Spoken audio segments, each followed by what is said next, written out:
Teachers, we're cleaners, we're lovers, we're dreamers, we love our kids. We're chefs and we're cuddlers, we're nurses and snugglers, we love our kids. I'm so glad you can get to know moms like us. Welcome to Moms Like Us, where moms learn from other moms. I'm Elizabeth Manel, host of the show. Thanks for being with us. Today we are talking about kids and sports. Do organized sports help kids, or does it create headaches for families? We will hear lots of opinions on this exciting topic. We also have a super cool mom blogger and an amazing mom who transforms discarded items to create beautiful pieces of art with the help of kids. But first we will discuss sports and kids participation. We have Carol McNaughton-Commerce, who is the Director of University, Youth, and Community Programs in the Department of Recreational Sports at the University of Minnesota, Twin Cities campus. The programs provide weekly summer day camps at the U of M campus for ages 5 to 15. Carol also has years of experience managing programs and citizen involvement for school districts, cities, and counties, and collaborating with community and professional organizations. Welcome, Carol. Thanks so much for being here, Carol. Not a problem. So my mom really wanted me to get involved in sports, and she had me try everything from baton twirling to running to swimming to biking, you name it, she had me try it. But what are the benefits for having your kids so involved in sports? There is actually a lot of research out there, a lot of evidence pointing to involvement in sports and really other organized out-of-school time activities, that they really enhance positive youth development. In fact, involvement in sports and out-of-school time activities also points as a major predictor of academic achievement and school success. Wow. So that's a really important benefit, in addition, of course, to health benefits, the physical benefits that people might think about right off the bat. Physical activity will build, strong bones, strong muscles. Also, though, it affects positive mental health. It may affect the ability of children to face their anxieties, have less depression, and just a better outlook on life that way.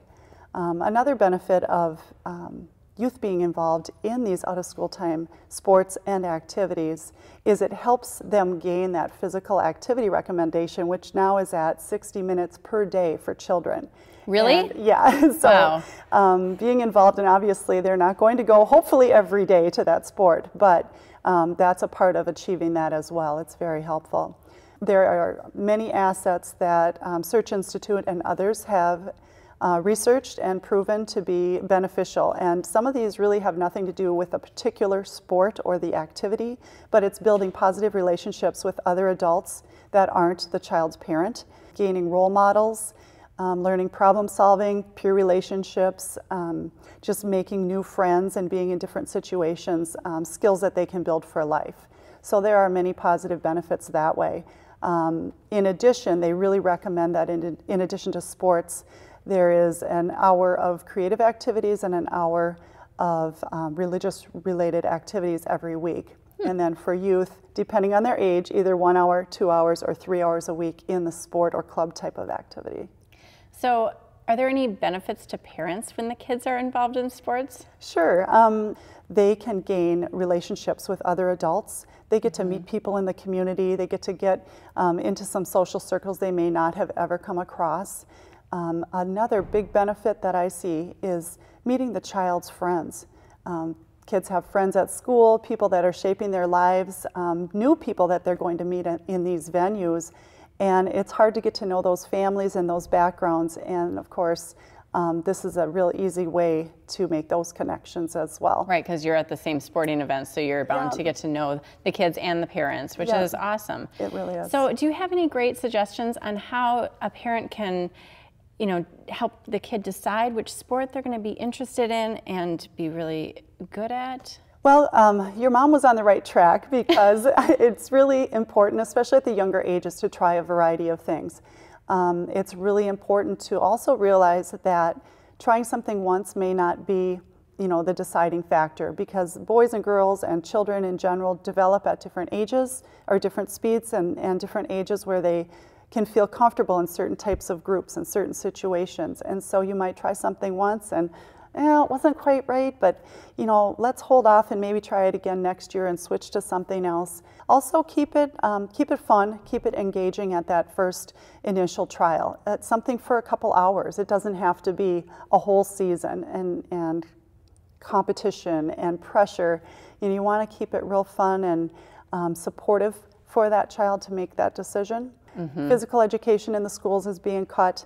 They don't have as much time in schools to try things, to learn about different sports or how they might like something.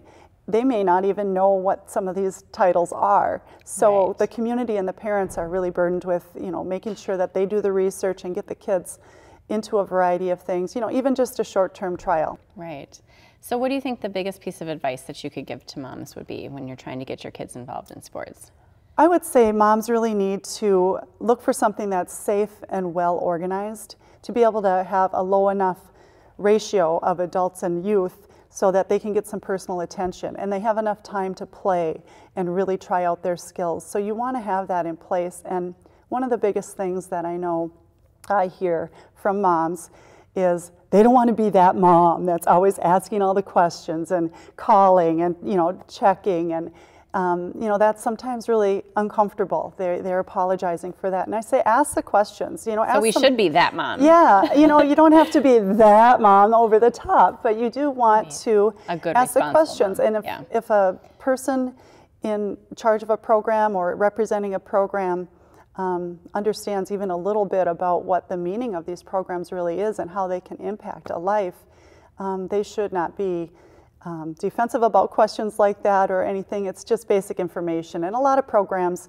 know these things and would put that information out ahead of time anyways. So, you know, try to read and see what's out there. You know, what are their sizes? What are their training programs for the leaders or the coaches, or, you know, who are the people that are going to be impacting the lives? And ask a few questions. It's good. People should want to know that they're choosing the best structure for their child.